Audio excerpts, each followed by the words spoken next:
Dare ਪੰਪਿਓ, ਯਾਰ ਤੂੰ ਤੇ ਗੁੱਸਾ ਹੀ ਕਰ ਗਿਆ। ਇੱਕ ਫੋਨ ਕਾਲ ਦਾ ਹੀ ਰੌਲਾ ਸੀ ਹੈ। ਤੂੰ ਹੁਣ ਇਹਨੂੰ ਕੱਲ੍ਹ ਹੀ ਇਸ਼ੂ ਬਣਾਉਂਦਾ ਪਿਆ। ਵੇਖ, ਸਾਡੀ ਤੇ ਤੁਹਾਡੀ ਅੰਗਰੇਜ਼ੀ 'ਚ ਬੜਾ ਫਰਕ ਆ। ਦੇਖ, ਮੈਂ ਤੈਨੂੰ ਡੇਅਰ ਕਿਹਾ, ਸਾਡੇ ਇੱਥੇ ਤੇ ਮਾਸਟਰ ਪਿੰਡਾਂ ਥਾਵਾਂ ਦੇ ਉੱਤੇ ਡੇਅਰ ਹਰਨ ਕਰਕੇ ਪੜ੍ਹਾਉਂਦੇ ਨੇ, ਅਤੇ ਬਹੁਤਾ ਹੀ ਸਮਝਦਾਰ ਮਾਸਟਰ ਹੋਵੇ ਨਾ ਤੇ ਬੱਚਿਆਂ ਨੂੰ ਆਸਾਨੀ ਨਾਲ ਸਮਝਾਉਣ ਲਈ ਡੇਅਰ ਨੂੰ ਬੱਕਰੀ ਵੀ ਕਹਿ ਦਿੰਦਾ ਹੈ।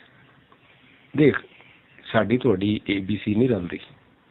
ਤੁਸੀਂ ਨਹੀਂ ਜਾਣਦੇ, ਸਾਡੇ ਮੁਲਕ 'ਚ ਪੜ੍ਹਿਆ ਲਿਖਿਆ ਲੋਕਾਂ ਦੇ ਸਾਹਮਣੇ ABC ਤੋਂ ਬਾਅਦ GHQ ਵੀ ਆ ਜਾਂਦਾ ਹੈ, ਅਤੇ ਪੁੱਠੀ ਦੀ ਅੰਗਰੇਜ਼ੀ ਤੁਹਾਡੀ ਵੀ ਹੈ। ਤੁਸੀਂ ਤਾਂ ABC ਵੀ ਸਿੱਧੀ ਨਹੀਂ ਪੜ੍ਹ ਸਕਦੇ।